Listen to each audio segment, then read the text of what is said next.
this Ready First report I've heard people talking about? Do we still do that? Well, yeah. Well, we haven't for a while, but we can. Basically, sir, it was a newscast that we put together that was highlighting recent events within the brigade, but it has been a while since we did one, so we could highlight stories from the past year. Okay, so how do we get the ball rolling? Well, first we have to introduce ourselves.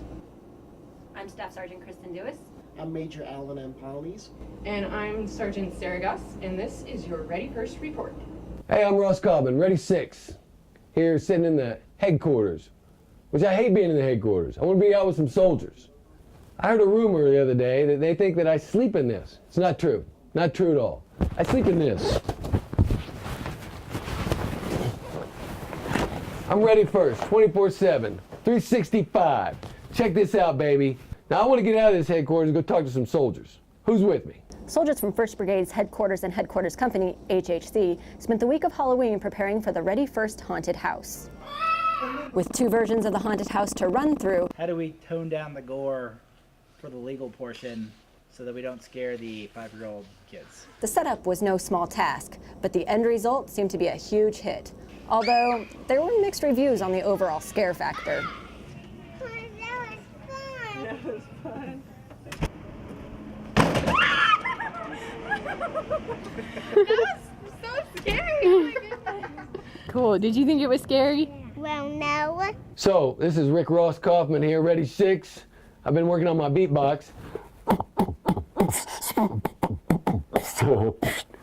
I don't think I have a career in that, though, so I'm going to stay being your commander right here, 24/7, working for you, trusting that you're doing what you're doing to the best of your ability, making sure that we remain the best brigade in the United States Army.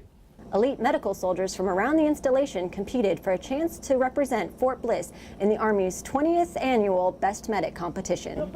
The Ready First Combat Team's 501st Brigade Support Battalion, or BSB, hosted this year's Fort Bliss Best Medic competition. The competition included a series of physical, mental, medical, and common soldier tasks, all in just 3 days. So our APFT started at 0430 or 05.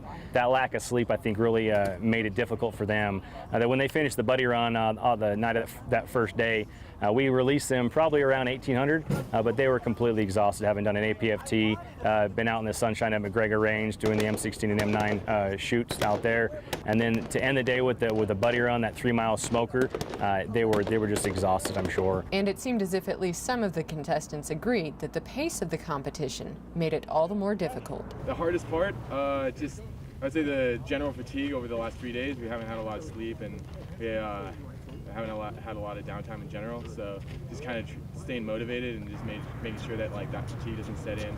Specialist Myers and his teammate, Sergeant James Wilcox, both of the 136 Infantry Battalion, dominated most of the physical portions of the Best Medic competition, but ended up placing 4th overall. Soldiers from 1st Brigade also competed in an event held in honor of a fallen hero. Staff Sergeant Joshua M. Mills served in the Army Special Forces and was an El Paso native. It started with working their way through the Leadership Reaction course. And we kind of had a somewhat of a plan, but we kind of jimmied it, just went with it, and then just kind of working together in a team. And it's kind of hard for us to work together sometimes, but then when we get together, it clicks and we know it, and we do good. Then came the obstacle course and a buddy run before moving on to the ruck march. The only one I'm really looking forward to is the ruck, and that's just because I'm already mentally prepared, so. Anything that you are dreading? The ruck. The one that I'm mentally prepared for, I'm dreading still. What was it, man? A hard day for any soldier, but it was all for a good cause. I think it's awesome. I mean, I'm all about events, and when we can memorialize someone, pay our respects to him for him serving us, that's pretty, I like it. It's pretty awesome. Although 1st Brigade didn't win the competition, their grader from the Special Operations Recruiting Battalion praised their heart and their drive to complete every task set to them. Some might say that at the end of the day, that's what being a soldier is all about. As the year winds down and the holidays approach, several of our Ready First families are missing their loved ones who made the ultimate sacrifice. Earlier this year, Fort Bliss recognized those soldiers, adding their names to the Field of Honor Memorial. The soldiers had belonged to 1st Brigade's 136 and 341 infantry battalions during their deployment to southern Afghanistan last year. Several families of the fallen heroes attended the Field of Honor ceremony. Army Major General Sean McFarland, 1st Armored Division and Fort Bliss Commanding General, expressed his sympathy and condolences to the families. But it's important for us all to remember that for our Gold Star families, every day is a Memorial Day. We can't just grieve with them one day or 1 week out of the year.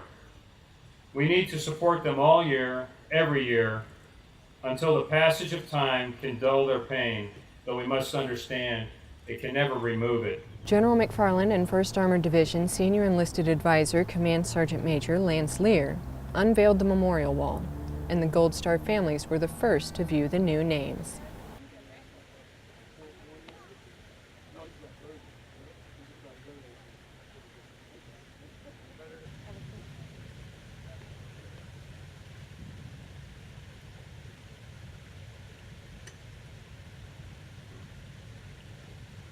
Very, very proud of our family members out there and all the support that they're giving us. Our family members, they have an incredible support network that take care of the Ready First team on and off the field. And we can't do what we do without the support that you provide us. So just a big Ready First thank you here on the Ready First National Network. This past summer, Ready First Master Resilience Trainer teamed up with the Brigade's family readiness groups to organize multiple events in the Survivor Challenge series.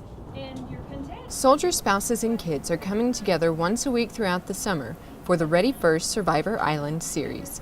No worries though, you won't get voted off of this island. It's about learning to survive and handle life's little challenges, extending some of the resilience training that soldiers get to their families. Just give them some tools to put in their tool belt, so if they ever needed to use a skill, they kind of have an idea of what the skill is and what kind of benefits they can achieve from it. In addition to the resilience training, Ready First soldiers are providing the family members an opportunity to work on building relationships as well as their physical fitness. It's a way for family members to socialize with other family members. It's a way for family members to come out and get some good exercise. Great way for kids to come out and interact with other kids. Definitely relationships is building. You can see the connection between different people. With your Ready First update, I'm Army Sergeant Sarah Goss. And one thing we have here in Ready First that no other brigade in the United States Army has is the Ready First gym. Muldoons just getting after it. I mean, if you're not in the Ready First gym at least 2 days a week getting after it, I don't know what you're doing.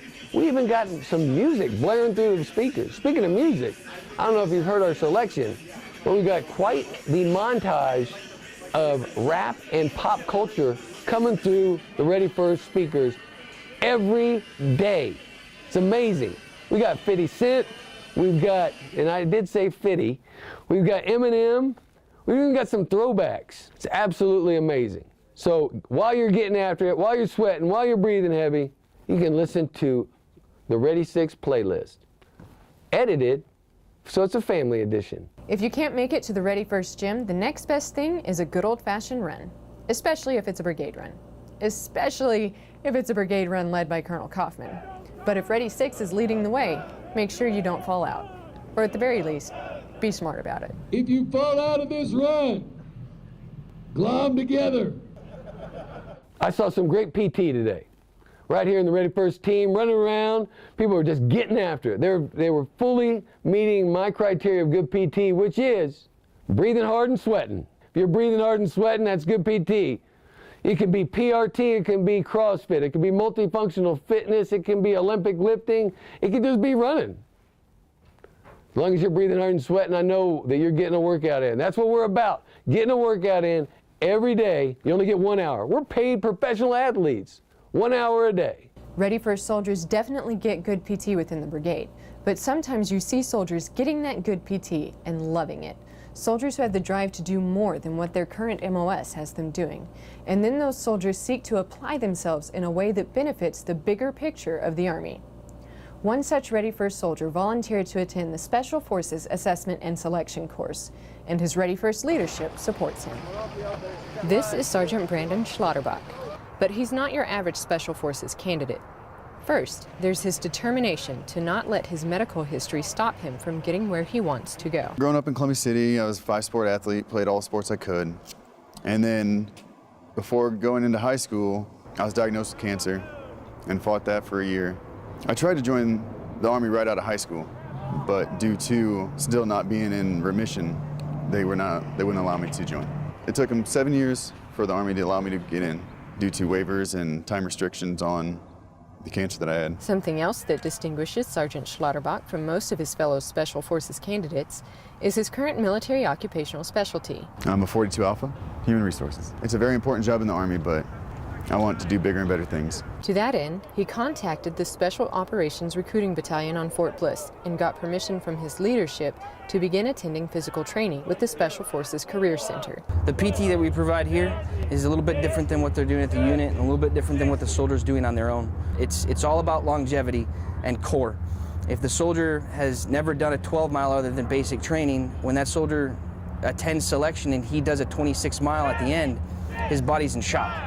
So the whole point is to get his body acclimated to what we're going to put him through at selection. Sprint through your gear, you got 30 seconds. Every day you come, it gets harder, and it continues to test your body and how far you can push yourself. And as Sergeant Schlotterbach prepares himself physically and mentally for the unique challenges he'll face at selection, he has the full support of his company First Sergeant. I think that he shows the company that it doesn't matter what MOS you are, you can go on to other things and contribute. With guys like Sergeant Schlotterbach, you don't like to see them leave your organization. So it's a little bittersweet, but at the same time, you know that it helps the Army in doing what the Army needs to do. First Sergeant Griffin also said Sergeant Schlotterbach's determination sets an example for other soldiers in his unit to follow.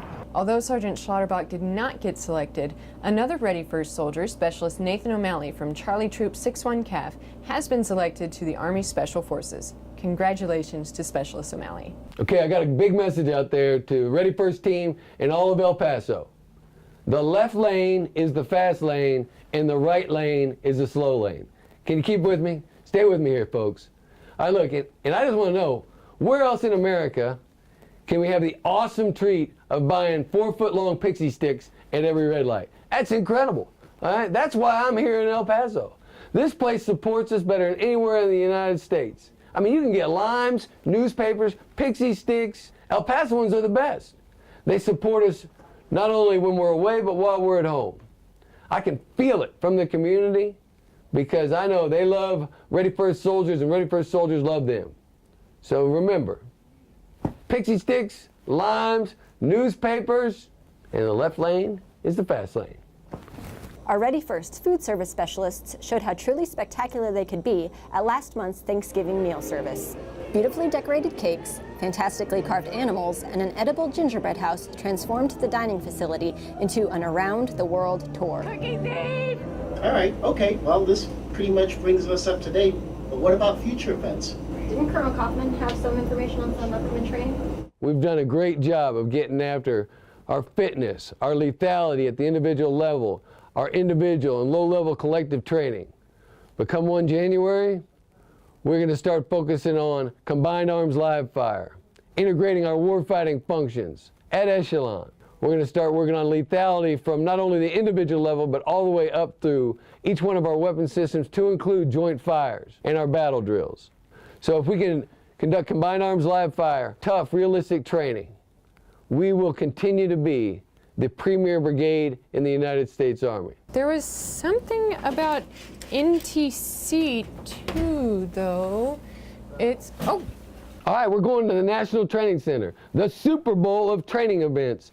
And between April and May, we'll send our equipment and we'll train between May and June.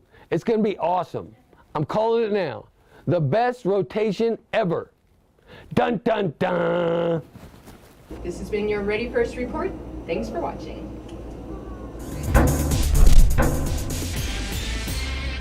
Ready First.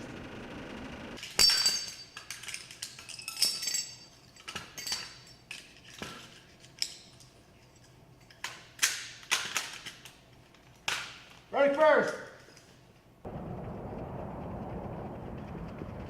Ready first.